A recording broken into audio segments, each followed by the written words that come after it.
Hello and welcome to the channel, guys. It's the Eradicator, and finally the day has come for Star Citizen 3.17 to make its debut in the PTU. It is for Evocatis only, the initial patch of the 3.17 cycle, and we got some exciting things to be talking about in this video. So first, let's talk about some of the new features that are happening here, that are coming up here in this patch. First, there's not going to be a database reset. It seems like they are trying to enable long-term persistence. So for those of you who have accumulated money, that is great news. Next, we are going to be seeing what the testing focus are, and here we are going to be focusing on rivers, the coffee shop vendor, mining gadgets, player injury updates. Yes, we're going to have an update on injury, which was much needed. There are some problems with injuries, as well as DNA head texture updates. Plus, they're also saying that they are trying to work on ship positional desync here. In 3.17, we have put in a networking update that should reduce ship-to-ship desync. We would like you to know how well this update works. If there are any observable knockouts relative to 3.16, you should feel as though the facing direction and position of other players are much more accurate and real-time. That is wonderful.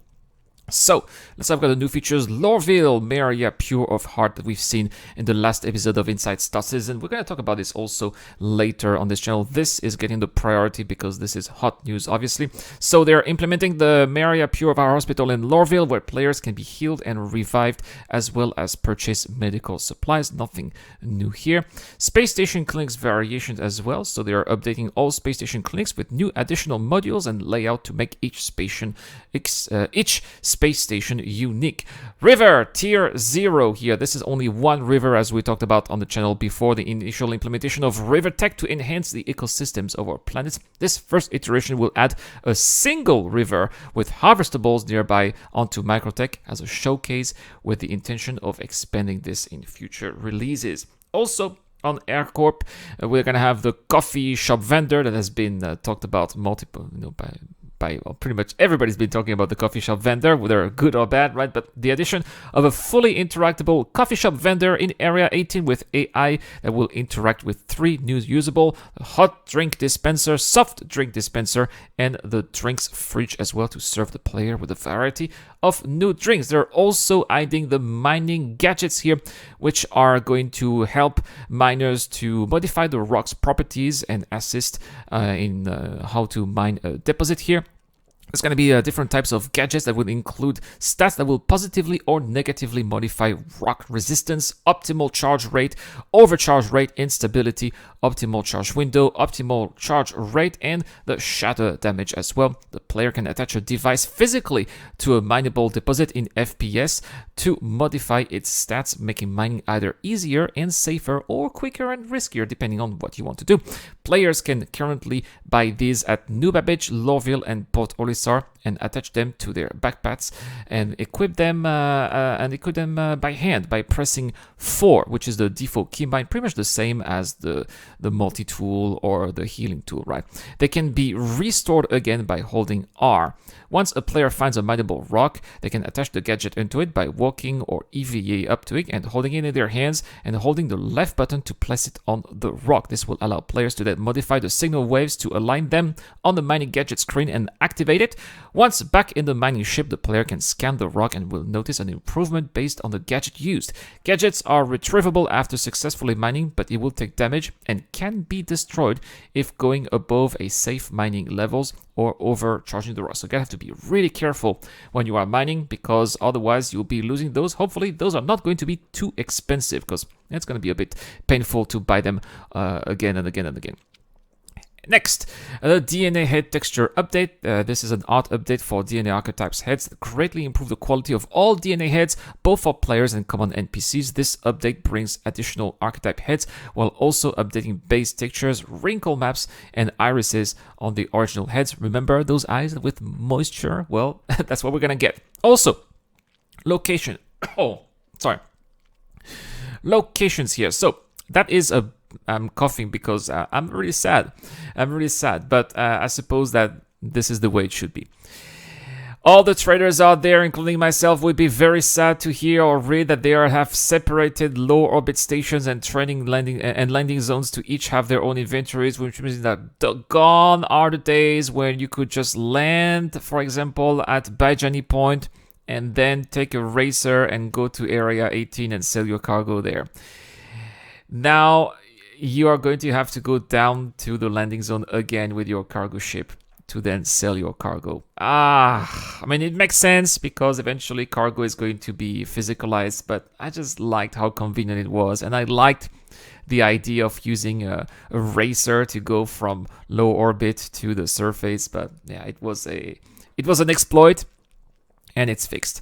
Also, ground vehicle signature emission changes here. They've adjusted ground vehicle signature emissions so that they are more difficult to detect at higher range. That's awesome, especially for Jump Town. It's going to make people land at further distances, use a ground vehicle to make an approach. I really like that very much, especially if you have something quick like a Dragonfly, for example.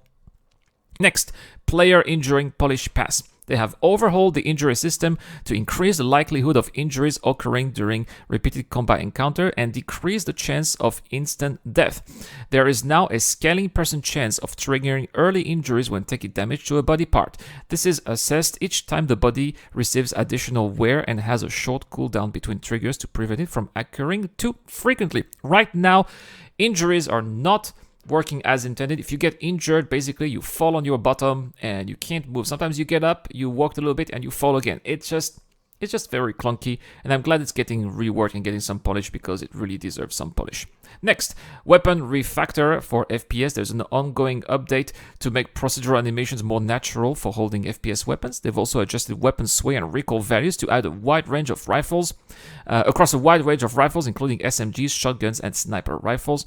Also, there is a new keybind option to request ATC landing, which is unbound by default, but we'll be able to bound it if we want. Yes, CIG, thank you very much. That is going to be very convenient indeed. There are quite a few bug fixes as well that we'll be talking about in future videos because it will take a long time. 11 client crashes, 2 server crashes.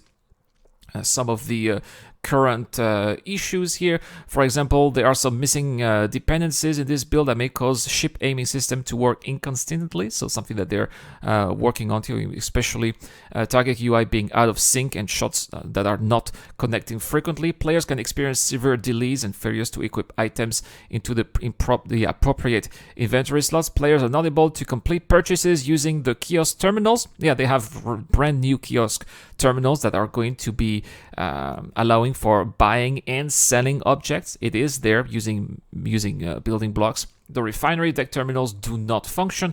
AR markers are present when opening the Moby glass, which can make it hard to read. Players cannot pick up module attachments if they were dropped onto the ground, like the multi-tool medical attachments.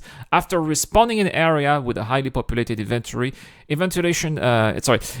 population can prevent the player from equipping the new outfit. There's a time of about 120 seconds. The MISC Prospector effective range indicator is hard to read due to HUD brightness. Aegis branded assets present on the Drake Caterpillar crash site. So it's a Drake Caterpillar crash, but they have Aegis elements. It shouldn't be there.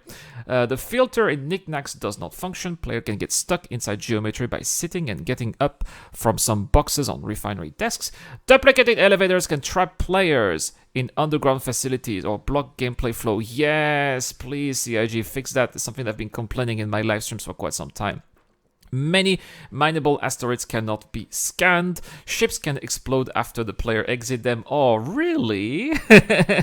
Really? Oh, I'm sure this has happened to a lot of you guys. MFDs are difficult to interact with due to overriding inner thought prompts. Various repair areas don't always spawn back all the ship weapons after the ship repair is complete. Refueling cost per SU is extremely high, and med pens and medical equipments have low level of details, both a pharmacy kiosk and when being used. Guys, let me know in the comment section down below to get a chance to win a whole A or a whole C. The whole C comes with LTI. All you have to do is to subscribe to the channel and answer the question I'm asking right now. Which bug would you like CIG to fix the most in 3.17? Let me know in the comment section down below. As far as I'm concerned, I really hate the double elevator bug, so I think that I will go for this one. Also, leaving the ship, and this makes the ship blow up as well, is very annoying. But let me know what you guys think in the comment section down below. A big shout out to Eric Owen, the DJ Down, and Dr. Fobin, who is also giving away a whole B on Discord. If you are a Patreon or if you are a joint beta member, you should have access to my Discord channel where we have that separate giveaway there as well. I'll see you guys later for more content on the channel. We've got so much to talk about. There's gonna be 3 videos coming up about the latest episode of Inside Star Citizen, where I'll be giving my thoughts on the clouds, on locations, and on the whole series as well. So be on the lookout for that one as well. There's gonna be also a guide for tier 3 bunker missions coming up later this weekend. This is the Eradicator. Have a great day. I'll see you guys later. A huge shout out to everyone who's been helping me out on Patreon and via the YouTube Joint Membership program. Creating content on YouTube involves continuous circles of ups and downs, and it is when we are the lower parts of the curve that your help really motivates me to keep on going. Your contribution really does make a difference, which is why in return I try to give back by offering backers access to my private Discord channel, automatic access to exclusive giveaways, or answering your questions during the show. You can help me out with as little as $1 a month, and any help is greatly appreciated. Thank you very much for watching again. This is the Eradicator. I'll see you guys later.